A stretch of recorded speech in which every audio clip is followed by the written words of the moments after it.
Amigos, buenos días, bienvenidos a Ni con Dios ni con el Diablo.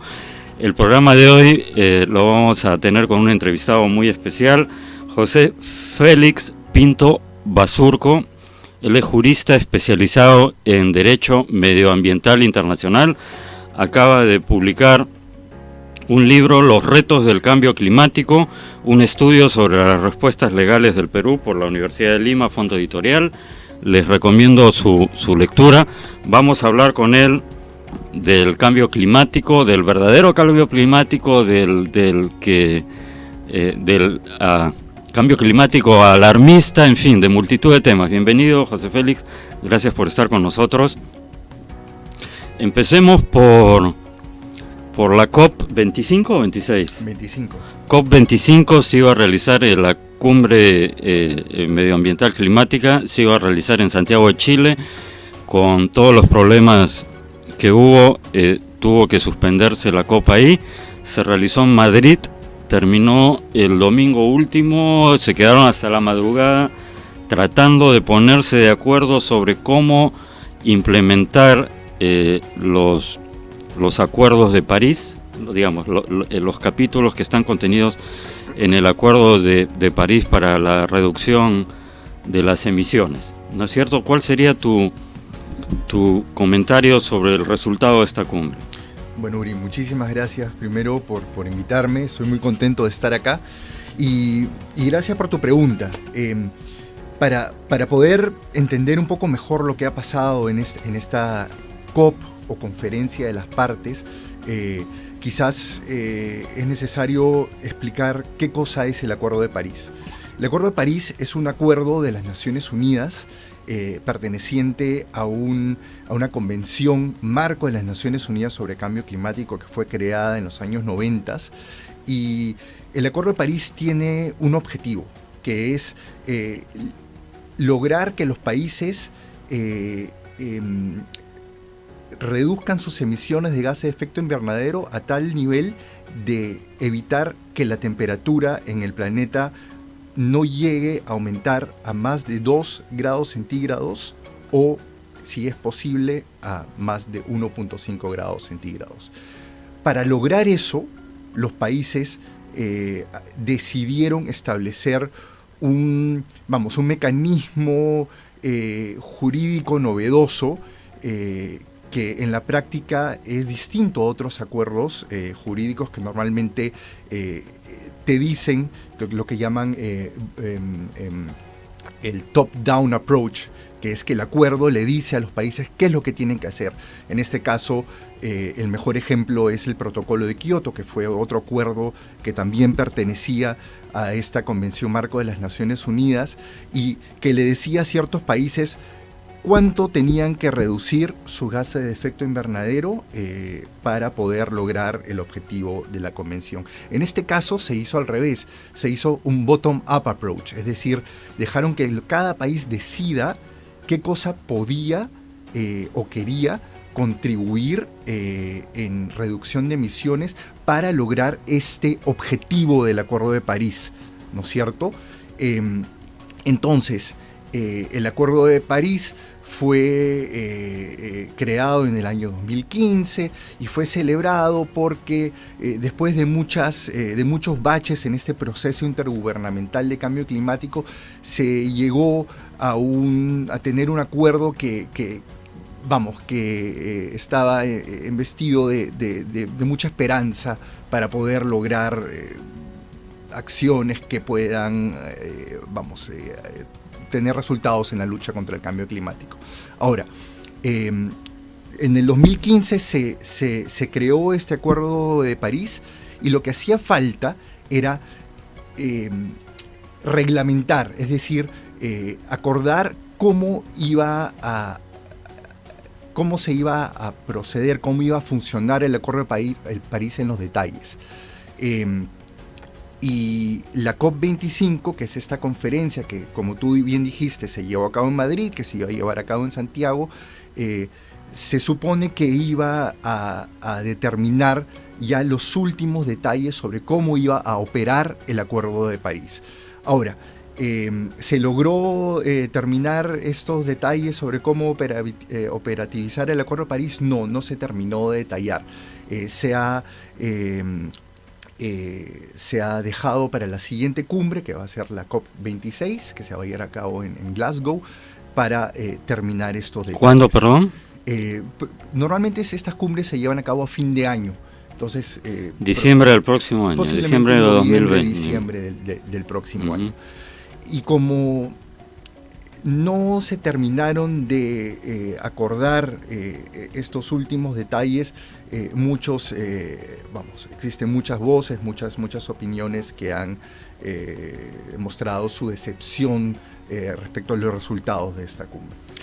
¿Por qué no se llegó a un acuerdo? ¿No hubo voluntad de algunos países? ¿El tiempo no fue suficiente? ¿Cuál fue el principal motivo? ¿O algún país detrás? Por ejemplo, luego hablaremos de eso, pero por ejemplo, uno de los países más contaminantes en este momento tengo entendido que es China. No sé cuál ha sido la posición china en esa cumbre. Sí, es una suma de factores y también habría que explicar antes de llegar a los detalles de qué país se opuso o qué país puso las mayores trabas o qué cosa es lo que ocurrió en el detalle. También quizás sea bueno entender qué cosa es este proceso intergubernamental, ¿no? Donde los focos mayores son estas COPs, estas conferencias anuales. Y el proceso intergubernamental es un proceso donde participan más de 190 países para definir y dialogar y negociar sobre temas muy complejos, ¿no? El cambio climático es un tema muy complejo porque embiste prácticamente todas las actividades humanas, ¿no? Porque tiene que ver con las emisiones, sobre todo que provienen de los combustibles fósiles, pero también de la agricultura, del consumo de energía, etcétera, ¿no? Entonces, son conversaciones y procesos muy complejos y el mayor problema quizás es que este es un proceso multilateral llevado a cabo por las Naciones Unidas, en donde las decisiones se establecen por consenso, es decir, básicamente todos tienen que estar de acuerdo, todos estos 190 y pico países tienen que estar de acuerdo para que se pueda tomar una decisión. Y como hay posiciones tan diferentes, por ejemplo, entre un Arabia Saudita que depende mucho de los combustibles fósiles para su economía, ¿no es cierto? Y otro país como Costa Rica, ¿no? que ha hecho mucho en términos de hacer que su economía esté libre de combustibles fósiles, para que lleguen a un punto medio en el que puedan estar de acuerdo. A veces ese punto medio termina siendo uno de los denominadores más bajos posibles. Y ese quizás es uno de los mayores problemas por lo cual no se toman decisiones en este proceso. Si hiciéramos una lista de los países más contaminantes, ¿cuáles serían? China es uno de ellos, tengo entendido. Sí. Digamos, el top 5 de los países contaminantes, ¿cuál dirías tú que son? Acá también hay que hacer una precisión, porque sí.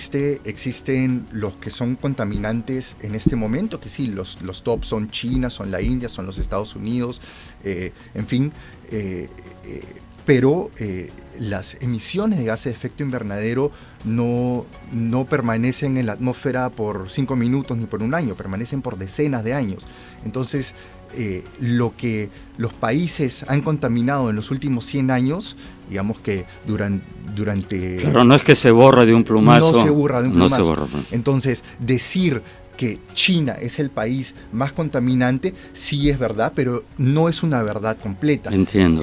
La verdad completa es que sí, China ahora en este momento es el país más contaminante, pero si tomamos en cuenta las emisiones acumuladas e históricas, tenemos a la Unión Europea y Estados Unidos como los países que más han aportado a que exista este problema.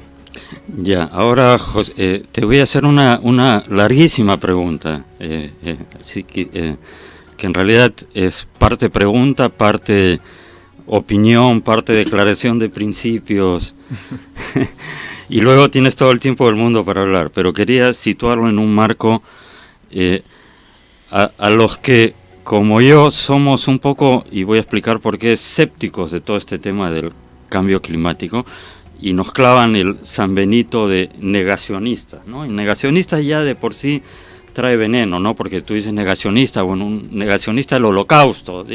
No asesinaron a 6 millones de judíos ni a 1,5 millones de gitanos. Entonces, negacionista es un término, digamos, escéptico, pero te pregunto, ¿hay alguna manera sensata y racional de moderar este cambio climático sin volver a la edad de piedra? Porque, por ejemplo, ayer escuchaba las declaraciones de un probablemente negacionista hablando en un programa de Fox News, canal negacionista, con Tucker Carlson, negacionista por excelencia. O sea, ya te estoy situando más o menos el marco. Pero esta persona decía, criticando a la representante demócrata Ocasio-Cortez, que está planteando su New Green Deal y qué sé yo, dice, lo que plantean es absurdo porque toda la agricultura en Estados Unidos, decía esta persona, se mueve con combustibles fósiles. O sea, para la agricultura se usan tractores. Los tractores no funcionan con energía solar ni con pilas. Entonces, si suprimimos los tractores, no hay cultivos, y las ciudades, entre ellas Nueva York, donde vive Ocasio-Cortez, se van a morir de hambre. Entonces, y además desaparecerían, dice, todos los árboles del planeta, porque entonces la gente que tendría que volver a cocinar con leña, y habría mucha más contaminación, digamos. Entonces, hay posiciones más extremas, ¿no? Hay posiciones de algunos científicos en Europa que han sugerido el canibalismo para acabar. Otros dicen que hay que matar a todas las vacas, o sea, nos debemos volver todos vegetarianos. Es decir, llevado a sus últimas consecuencias, o llevado a un extremo, a mí me da la impresión que todo este tema una cosa es, siempre digo en ese programa, el cuidado del medio ambiente, y otra cosa es el medioambientalismo como religión, que además lleva agua a un molino ideológico anticapitalista, antieconomía de mercado, porque es mucho más fácil ahora decir, cuidado, la minería contamina el medio ambiente, que decir, abajo la minería explotadora, ¿no? Entonces, con el discurso verde, los rojos se han reciclado en verdes, en parte. Esto sin negar que evidentemente hay que cuidar el medio ambiente y que no hay que tirar plásticos a los océanos. No estoy negando que exista, pero creo que se entiende el punto hacia el que quiero ir. Entonces, Al Gore, yo lo veo casi como una religión en la cual el Papa es Al Gore, ¿no? Que además decía que para estas alturas ya estábamos inundados con el agua por encima del cuello, los osos polares nadando por todos lados, cucarachas gigantes. No veo nada de eso por aquí ni por allá. Y la suma sacerdotisa es la chica esta Greta Thunberg, que no se la puede tocar ni con el pétalo de una rosa. Entonces no entiendo para qué la ponen de activista si no se la puede criticar, ¿no es cierto? Entonces, bueno, ya dije lo que tenía que decir, te cedo la palabra. Bueno, a ver, vamos por partes. Yo no tengo nada contra los escépticos, yo mismo soy un escéptico. Creo que ser escéptico es algo bueno, ¿no es cierto? Eso te permite justamente ver las cosas y no tomarlas por hecho, ¿no es cierto? Te permite criticar cosas que tú tienes todo el derecho de criticar. Has dado el ejemplo tú de Greta Thunberg, de que no se le permite criticar absolutamente nada a ella, y la gente que la critica es, bulliada en las redes. Yo no estoy de acuerdo con eso. Yo creo que uno debe y puede criticar de buena fe siempre, ¿no? lo que considera que es criticable. También has mencionado a Tucker Carlson de Fox News, que creo que lo has tildado de escéptico, pero él no es ni escéptico ni negacionista. Él es un sensacionalista, él es un señor que vive por el rating y y no lo considero un periodista serio porque no voy a dar un porcentaje, pero la gran mayoría de cosas que dice son, sin exagerar, son absurdas, ¿no es cierto? Entonces, creo que lo bueno es llegar a puntos medios, sin extremos. Tú has mencionado ejemplos que yo nunca había escuchado de los canibalismos y las cucarachas gigantes. Me gustaría que quizás después me puedas decir de dónde salió. Lo de las cucarachas gigantes y los osos polares y todo lo demás está en el documental de Al Gore. Ya. Y lo del el canibalismo es un par de científicos, lo puedes buscar, yo lo he chequeado porque además en internet el 99% de lo que circula en internet son bulos, pero eso he cruzado un viejo dicho periodístico que siempre menciono: si tu mamá te dice que te ama, pregúntale a tu abuela. Y yo le pregunté a la abuela. Entonces efectivamente hay gente que dice que esa es la solución. Lo de las vacas no recuerdo. Pero lo de Al Gore está en el documental en el cual hablaba del crecimiento del nivel de los océanos y los osos polares, se iban a derretir los glaciares, Nueva York iba a estar inundada, iba a haber insectos gigantes, eso está en su documental. Y nada de eso se ha cumplido, y ya debía haberse cumplido para estas fechas. Bueno, pero Al Gore es un político, yo no le hago caso a Al Gore. Al Gore, para mí, yo vi ese documental hace muchos años cuando salió vamos, es un documental que quizás lo hizo el señor con muy buenas intenciones, pero el señor es un político. Y yo, como académico, mi fuente no es Al Gore, ni tampoco ningún otro político, tampoco es Alexandria Ocasio-Cortez y ni tampoco es Greta Thunberg. Puedo tener opiniones sobre cada uno de ellos, pero ellos no son mi fuente. Mi fuente, por ejemplo, y esto te puede parecer interesante, es un paper académico que se llama Consensus on Consensus, a Synthesis of Consensus Estimates on Human Caused Global Warming, que fue publicado en Environmental Research Letters el 13 de abril de 2016, y este es un paper muy interesante que lo leí hace un tiempo, y lo que hace es hacer una revisión de todos los artículos científicos publicados en revistas que están indexadas, es decir, que están revisadas por otros científicos antes de que se puedan publicar, es decir, que tienen un rigor científico y que tú puedes dar fe de su validez y de su integridad científica. Y lo que hacen es revisar cientos de artículos científicos y ver en esos artículos científicos que tratan sobre cambio climático y que son hechos por expertos científicos en cambio climático, cuántos de esos papers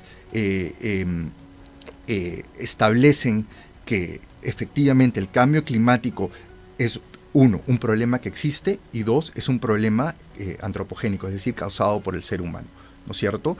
Y lo que determinó ese paper, luego de revisar todos estos artículos, es que el 97% de los científicos en el mundo está de acuerdo con esas dos premisas. El cambio climático existe, es un problema del que no hay absolutamente ninguna duda de que existe, que está científicamente comprobado, y dos, de que es un problema antropogénico, es decir, de que está causado por el hombre, es decir, por, entre otros, las emisiones de gases de efecto invernadero que han ido aumentando en virtud de las actividades humanas que han ido también creciendo en las últimas décadas.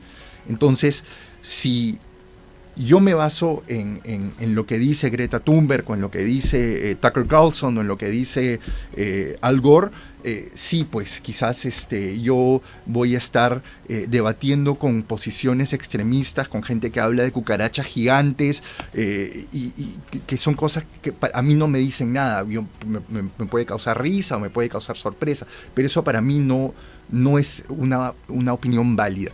Yo lo que hago es revisar las fuentes científicas, consulto con ellas, y en base a ellas es que establezco mi posición, porque si no, no, estaríamos debatiendo entre extremos, porque has hablado tú de un extremo, ¿no? El extremo de los ambientalistas, de los que exageran con respecto al ambientalismo, a la protección del medio ambiente, etcétera, pero y también por el otro lado de aquellos que niegan todo y que creen que todo es una conspiración, o que, y si estamos debatiendo desde los extremos, creo que se genera una gran melcocha que no va a llegar a ningún punto racional en una discusión. Entonces, por eso mi consejo a los que nos escuchan es que vayamos directamente a la ciencia, que está disponible en Google.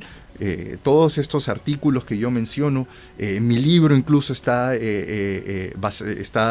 disponible en las librerías. Existe muchísima gente que ha escrito sobre esto, y discutamos, pero en base a los hechos comprobados, en base a los centros, a las posiciones medias, no a las posiciones extremas.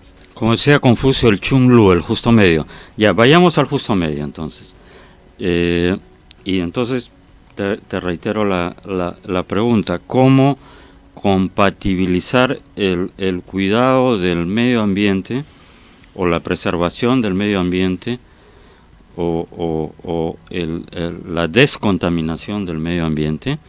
¿Cómo compatibilizar eso con una economía moderna, dependiente en gran parte de combustibles y de hábitos de consumo y de alimentación que, según los científicos asumamos, son contaminantes? ¿Cómo compatibilizar eso? Porque claro, y nuevamente nos tendríamos que ir a los extremos, la solución sería muy sencilla, entonces volvemos a las cavernas y ya no va a haber contaminación, pero ese no es el punto. Entonces, ¿cómo hacer? Esa sería una primera pregunta. Y la segunda: hay ciclos en la Tierra, esto también lo dicen los científicos, y entonces no por ello la Tierra, el planeta ha desaparecido. Solo que antes no había los instrumentos científicos para medirlo. O sea, hay quienes dicen, y esto lo he escuchado también de científicos, digamos, no extremistas, bueno, sí, efectivamente hay un problema, pero tengamos en cuenta que hay en toda la historia de la humanidad ciclos, solo que antes no existían las herramientas tan precisas que existen ahora para medirlos, pero es cíclico. Entonces te quería plantear esas dos interrogantes. Yo creo que esas son dos excelentes preguntas, sobre todo la primera, porque esa es la pregunta que se hace todo el mundo. Se hacen los científicos climáticos, se hacen los políticos, nos hacemos todos nosotros. ¿Qué cosa hacer sin tener que llegar a los extremos? Porque efectivamente vivimos en una sociedad donde los combustibles fósiles dominan todo. Estos micrófonos no se hubieran podido construir sin combustibles fósiles, esta silla, la ropa, todo está dominado por los combustibles fósiles. Entonces, ¿cómo enfrentar un problema donde el gran culpable son los combustibles fósiles, sin tener que, como tú dices, irte a la época de las cavernas, es decir, tirar todo abajo y dejar de usar combustible fósil? Esa es una pregunta muy difícil de contestar, pero lo que yo creo que se puede hacer, y esas son las propuestas que se están realizando, el Green New Deal que se propuso hace casi 20 años, que no, dicho sea de paso, no es una propuesta de Alexandria Ocasio-Cortez, sino una propuesta que viene desde hace mucho tiempo en Estados Unidos. Lo que trata de hacer es llevar las cosas de a pocos y tratar de que los efectos secundarios, es decir, si nosotros, por ejemplo, una de las industrias más contaminantes es la generación de energía por medio de la quema de carbón, ¿no? Entonces, ¿cuál es el beneficio de cerrar las generadoras de carbón? El beneficio es que contaminamos menos. ¿Cuáles son los efectos secundarios negativos? Es que la gente que trabaja ahí se queda sin trabajo, ¿no es cierto? Entonces, ¿qué cosa es lo que se trata de hacer? ¿Qué cosa es lo que tratamos de lograr? Es que haya un punto medio, que bajemos la contaminación, y usando este ejemplo, ¿no? de esta generadora de electricidad, ¿no? Es ir cerrándolas, pero darle opciones a los trabajadores para que puedan reinsertarse en la economía de manera simple, de manera que ellos también se sientan cómodos, y eso es lo que propone el Green New Deal, ¿no? Proponer alternativas de generación de electricidad a través de fuentes de energía renovable, que dicho sea de paso, hoy en día son más baratas que producir la energía eólica, por ejemplo, es una fuente de energía limpia, pero es limitada. En algunos estudios he visto que hay quienes sugieren, efectivamente, el carbón es contaminante, pero hay un problema ahí social y debería hacerse gradualmente. Hay quienes proponen las plantas nucleares, la energía que es energía limpia, digamos, es la más limpia y la más realista de las opciones, por ejemplo, ¿no? Las plantas nucleares, a pesar del temor, Chernóbil, qué sé yo, pero digamos son las excepciones a la regla. Hay miles de plantas nucleares que funcionan en todas partes del mundo sin ningún problema. ¿Consideras que esa es una alternativa realista, por ejemplo, ese tipo de energía versus la contaminante del carbón? Sí, los que defienden al uso de energía nuclear o energía producida con gas natural, por ejemplo, como medios de producción de energía transitorios hasta que lleguemos al punto en donde podamos utilizar el 100% de energías renovables, es un punto válido. Pero hay que hacer una precisión. La energía nuclear no es una energía limpia. La producción en sí es limpia, porque la única emisión es vapor de agua, ¿no? Pero es altamente contaminante porque los residuos, o sea, lo que queda de producir esa energía, son no solamente altamente contaminantes, sino altamente tóxicos y muy peligrosos, y se van a quedar en la tierra o en el subsuelo donde se guarden por cientos hasta miles de años. Entonces, decir que no es contaminante también, digamos, es menos contaminante que el carbón en todo caso, lo que pasa es que ¿de qué tipo de contaminación? Claro, hablamos, el efecto ¿no? inmediato, el efecto inmediato, digamos, como efecto inmediato es menos contaminante que el carbón. Exacto. Pero a largo plazo, de todas maneras, también. Exacto. Entonces, nuevamente volvemos al punto de partida. En realidad, la solución, entre comillas, sería que nos fuéramos todos a vivir a Marte y dejemos este planeta por 10.000 años hasta que se vuelva a limpiar. Pero bueno, todavía no se puede. No, porque las propuestas que se están estableciendo, y vuelvo a mencionar el Green New Deal porque es un buen ejemplo, porque es un ejemplo, es uno de los ejemplos más claros de cómo lograr esa transición de manera efectiva, es hacerlo de a pocos, y es hacerlo empezando por las industrias y los sectores donde ya se pueden establecer medidas. Por ejemplo, ya se pueden establecer medidas que cuando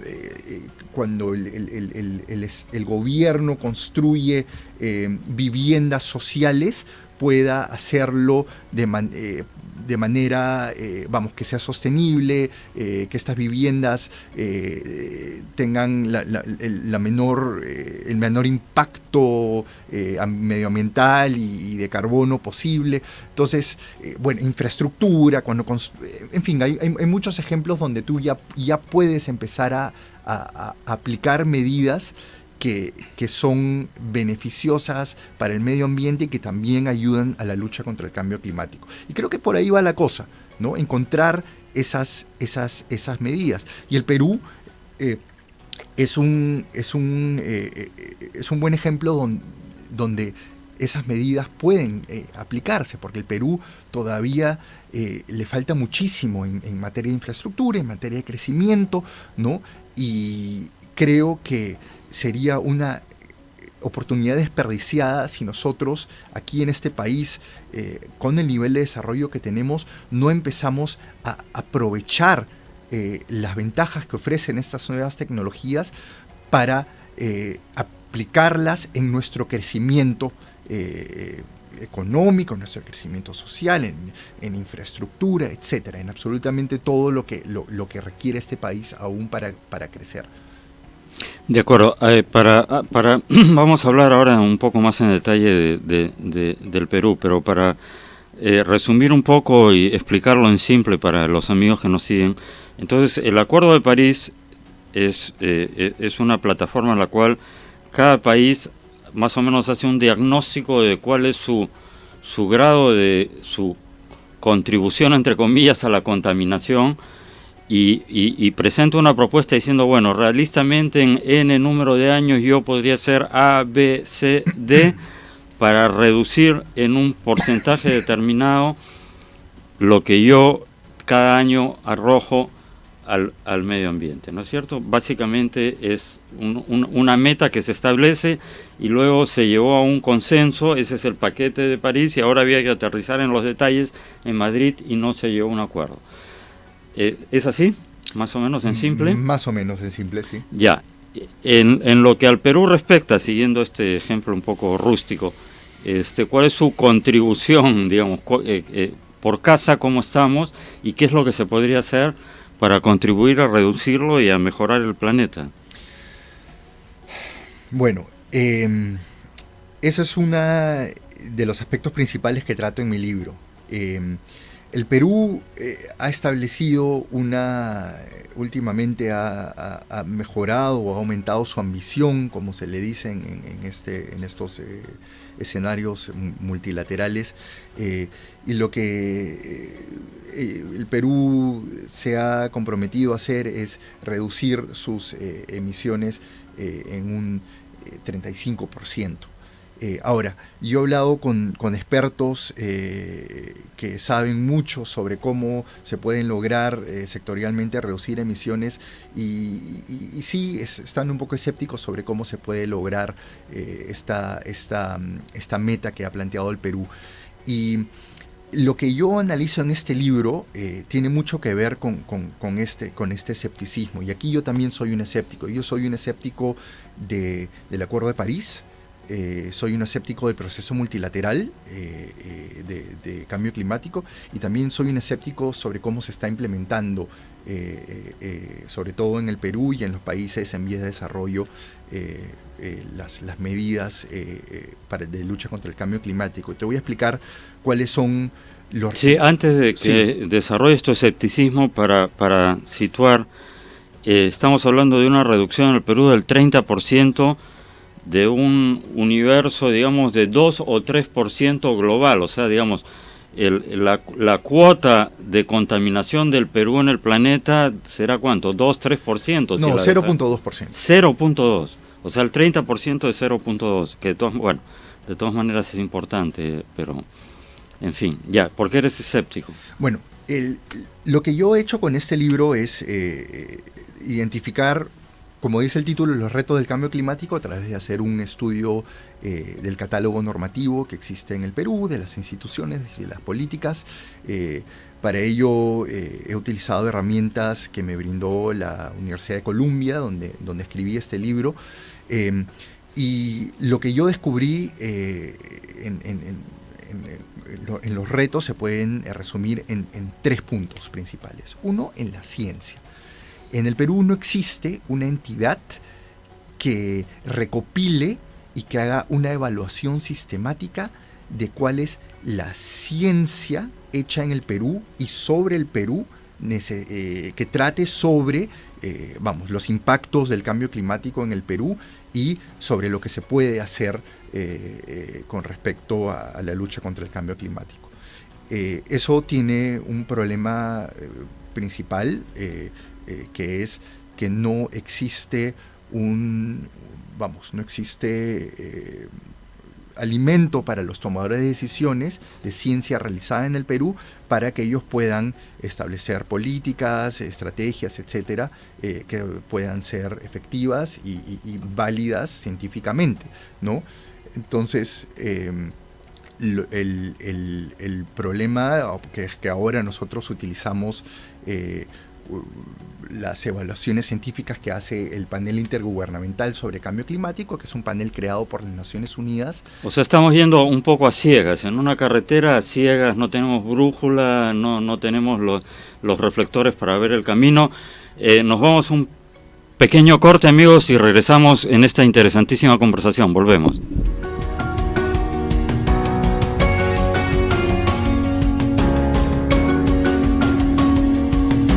Amigos, estamos de vuelta en el segundo bloque de Ni con Dios ni con el Diablo, con José Félix Basurco, hablando sobre los retos del cambio climático, que estábamos conversando de lo que ocurre en el Perú, donde no hay una guía científica, digamos, una hoja de ruta oficial para saber por dónde transitar, ¿no es cierto? Así es. Ese es el primer problema y el problema básico. El segundo problema es que justamente debido a esto, en el ámbito internacional, cuando el Perú sale a negociar acuerdos internacionales tales como el Acuerdo de París, le es difícil establecer una posición nacional, porque no tiene las herramientas, porque justamente no tiene la ciencia. Entonces, lo que ocurre es que normalmente termina firmando y termina acordando acuerdos que, mejor dicho, buenos o malos, termina ratificándolos, y muchas veces tiene dificultades en implementar a nivel nacional porque no estuvo presente con todas las herramientas necesarias y con todo el conocimiento necesario en este proceso internacional que creó este acuerdo. Entonces, ese es el segundo problema. El primer problema es la ciencia, el segundo problema es el ámbito internacional, las negociaciones internacionales que nos traen acuerdos que luego tenemos problemas en implementar. Y el tercer problema es justamente la implementación nacional.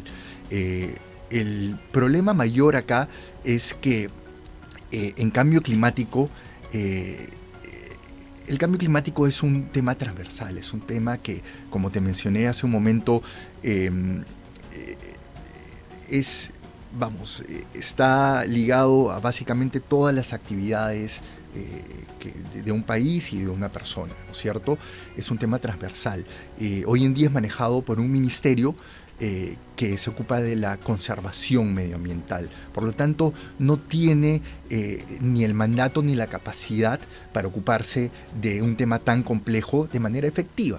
Entonces, si tú revisas el catálogo normativo y revisas las políticas y, en fin, lo que existe en el Perú, tienes una normativa muy débil que no permite verificar si es que está siendo efectiva realmente, o sea, es decir, en cuánto está aportando a la lucha contra el cambio climático, y eso a su vez deja un vacío que es aprovechado por las entidades de cooperación internacional que lo que hacen es, a través de proyectos manejados por ellos en partnership, en cooperación con los ministerios, etcétera, con las entidades nacionales, hacen proyectos aislados que también pueden tener cierta efectividad, pero que no están integrados todos estos proyectos entre sí, y por lo tanto es difícil monitorear y verificar qué tan efectivos están siendo en la lucha contra el cambio climático. Es decir, existe un desorden a nivel nacional en la implementación del cambio climático porque no hay una dirección clara que venga del gobierno central, ¿no? Sobre qué acciones tomar, cómo tomarlas, cómo llevarlas a cabo y cómo monitorearlas y fiscalizar y verificar que realmente estén llevándose a cabo de manera efectiva, es decir, que tengan un tipo de éxito, ¿no es cierto? En las negociaciones internacionales me imagino que los que participan son diplomáticos, miembros de Torrectable. o también del Ministerio de Ambiente? Se supone que debería ser una delegación mixta, o es, digamos, o es la parte diplomática la que negocia con un mandato del Ministerio del Medio Ambiente y luego le traslada, o sea, en medio de esta confusión, de este caos, ¿quién es el que está llevando la batuta en ese momento, digamos, y cómo debería ser en todo caso? Para poder negociar con éxito en estos procesos, sobre todo en un proceso tan complejo como el de cambio climático, tienes que tener no solamente una expertise en la materia, sino también tienes que saber de diplomacia y de política internacional. La batuta en estos procesos la lleva el Ministerio del Ambiente. La Cancillería tiene un rol, a pesar de que tiene la expertise, tiene un rol, a mi juicio, muy disminuido en esto. Si tú revisas la lista de participantes de esta COP, el Perú es uno de los países que más delegados ha llevado a esta conferencia. Sin embargo, no conocemos mucho sobre qué cosa es lo que han hecho ahí, porque no existe una posición clara, al menos que tú hayas escuchado qué cosa es bueno, lo que Madrid hace el es muy bonito en esta época del año para hacer turismo. Entonces claro, normalmente sí, tú necesitas primero tener expertise diplomático, expertise en cómo manejar situaciones complejas, situaciones políticas complejas, y estar asesorado por un técnico que sepa de la temática. Normalmente los países de Latinoamérica y que tienen un nivel de desarrollo como el Perú, estas negociaciones complejas las lleva a cabo el Ministerio de Relaciones Exteriores, es decir, los diplomáticos son los que se sientan en la mesa de negociaciones y son los que... es lo que yo creía también, ¿no? Por sentido común se supone que deberían ser los diplomáticos acompañados de técnicos de otros ministerios. En realidad debería haber una delegación multisectorial, porque como tú dices, debería haber un representante del Ministerio de Industrias, otro del Ministerio de Energía y Minas, el Ministerio del Ambiente, en fin, pero claro, tiene que haber alguien que sepa cómo negociar. Así es. Porque si no terminas con... O sea, en corto, no sabemos en realidad la magnitud del problema que tenemos, nos comprometemos a hacer cosas sin saber si vamos a poder cumplir y no sabemos ni por dónde empezar para cumplirlas. Eso es un poco en resumen lo que está pasando. Ese es un poco en resumen lo que está pasando. Correcto. Ahora quería preguntarte, es cierto, volviendo un poco al tema político y a este tema del medioambientalismo ya en el Perú, entendido como una corriente política antimercado, es sobre todo la izquierda la que plantea la dicotomía agua sí, oro no.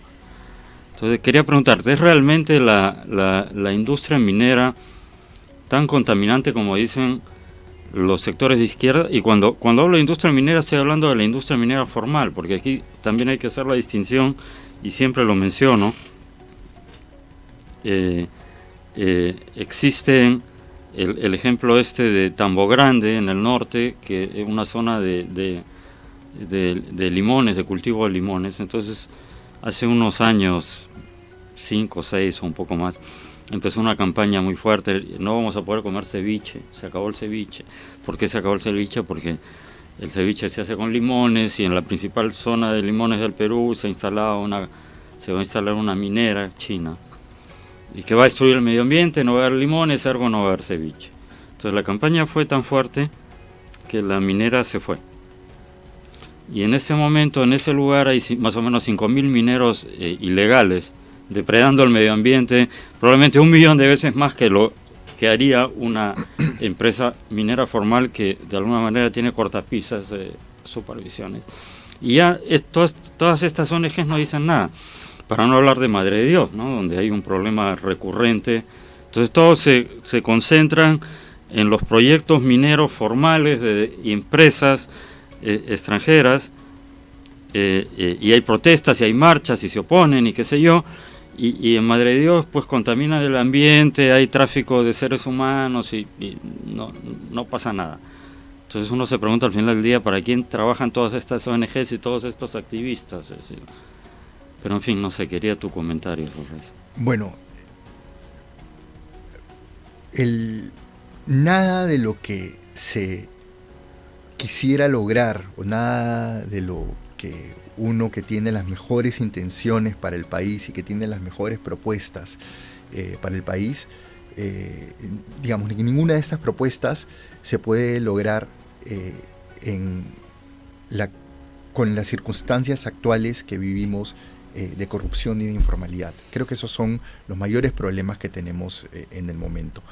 El Perú es un país que su economía depende principalmente de la extracción de recursos naturales, y eso es una cosa que no se puede negar. No podemos dejar de extraer nuestros recursos a través de la minería, a través de extraer los recursos de los bosques, etc. Sin embargo, como todo en la vida, se pueden hacer bien las cosas o se pueden hacer mal las cosas. Hacer bien las cosas en este caso es utilizar el principio muy simple y muy básico y que tiene mucho sentido común del desarrollo sostenible. Es decir, que cuando tú estás extrayendo un recurso, tienes que tratar de que tú puedas seguir extrayéndolo, o que tú puedas seguir extrayéndolo en el futuro, es decir, no exterminar ese recurso. Por ejemplo, hablando de la pesca, ¿no es cierto? Para que no solamente esta generación, sino las generaciones que vienen después también puedan tener y poder hacer uso y disfrutar estos recursos. En la minería también se pueden hacer las cosas bien y se pueden hacer las cosas mal. Si es que hacer las cosas bien implica que tú aproveches económicamente el recurso de la mejor manera posible, pero también tienes que tomar en cuenta el aspecto, el impacto medioambiental que estás teniendo a la hora de extraer el recurso, y también tienes que tener en cuenta el impacto social que estás teniendo a la hora de extraer esos recursos. ¿Y por qué es importante tener en cuenta estos dos aspectos y no solamente la economía? Porque si nosotros solamente nos preocupamos de extraer recursos para maximizar nuestro provecho económico y dejamos de lado el aspecto medioambiental y el aspecto social, estamos dejando un país en ruinas en el momento en que se acaben esos recursos. No estamos construyendo, no le estamos dando riqueza, o no estamos dándole valor a la riqueza que nosotros estamos extrayendo. Estamos enriqueciéndonos, pero no estamos haciendo nada útil con esa riqueza. Es como que tú tengas una casa muy bonita y tengas mucho dinero, y en lugar de invertir en esa casa, invertir en tu familia, simplemente inviertas en cosas que te dan beneficios a corto plazo en lugar de beneficios a largo plazo. Educar a tus hijos, renovar tu casa, hacer un negocio, etcétera, etcétera, etcétera. De eso se trata la sostenibilidad, de tener una visión a largo plazo, y esa visión a largo plazo, para que pueda funcionar, tiene que ir de la mano con esos tres aspectos: la economía, el cuidado del medio ambiente y también respetar los derechos sociales de las personas que están siendo afectadas de alguna manera o que viven de esos recursos. ¿Tú dirías que hay mayor conciencia medioambiental en la población y también a nivel corporativo, digamos, justamente, por ejemplo, en el tema forestal, hasta donde sé hay un control, por lo menos en ciertas zonas, para que la extracción de madera se haga de manera renovable, es decir, se vuelve a sembrar. En la pesca también hay, digamos, periodos de vedas para evitar que la pesca de arrastre se lleve a los especímenes más pequeños y les den tiempo a convertirse en adultos.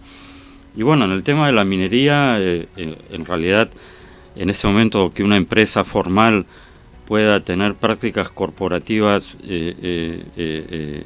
non santas, por decirlo de alguna manera, es un poco, hay demasiadas lupas, en fin, hay un tema de ruido político ahí, pero en general tú dirías que por lo menos a nivel empresarial, a nivel de la población, he visto una cifra, no sé cuán realista será, de que se ha logrado reducir en unos cuantos meses el consumo en 1.000 millones menos de bolsas de plástico de un solo uso, ¿no? ¿Tú dirías que hay eso o todavía falta mucho camino por recorrer?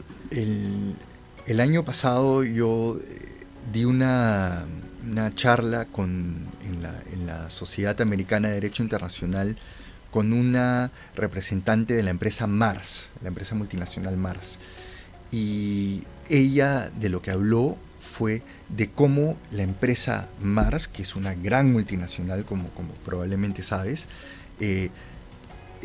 hizo los estudios necesarios y se dio cuenta que tener en cuenta aspectos medioambientales, sociales, el cambio climático, ¿no?, en sus procesos internos, en sus procesos de cómo funciona la empresa, no solamente le beneficia en cómo da la cara hacia el resto del mundo, es decir, que da una cara bonita, sino también le beneficia económicamente, ¿no es cierto? Y eso, hay muchas empresas en el mundo que se están dando cuenta de eso. Entiendo que también en el Perú el tema sobre todo de responsabilidad social, ¿no? Pero también he leído que existe ya un poco más de conciencia, no solamente de que hay que cuidar el medio ambiente porque bonito y porque nos gustan las plantas, ¿no?, y las florecitas y los animales, no, sino porque también eso nos trae un provecho, o les trae a las empresas un provecho económico, y les conviene, y eso es lo importante. Entonces sí creo que existe una mayor una mayor visión sobre cuáles son los beneficios de tener en cuenta aspectos sociales y aspectos medioambientales en el mundo empresarial.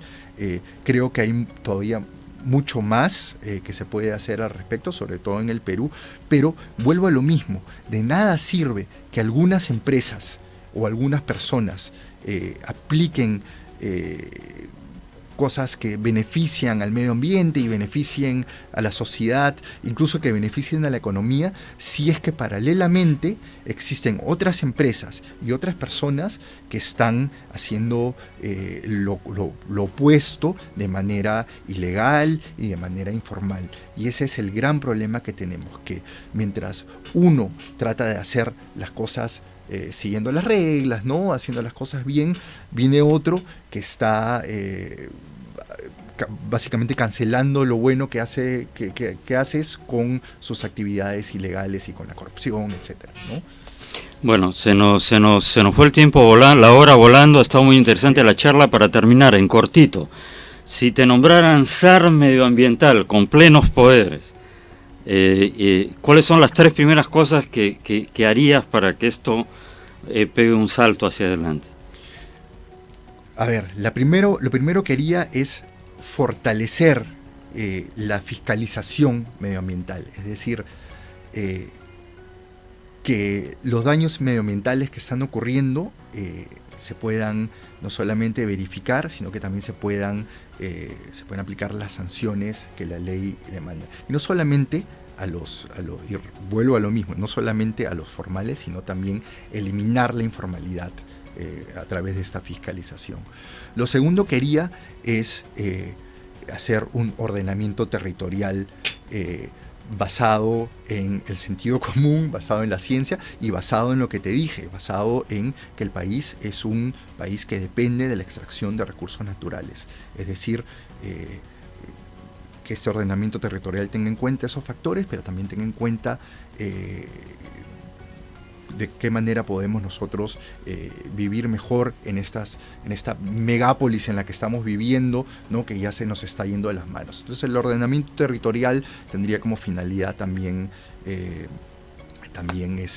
ordenar las ciudades, ordenar las actividades industriales, legales e ilegales. Y lo tercero que haría es tomar en serio el problema del cambio climático.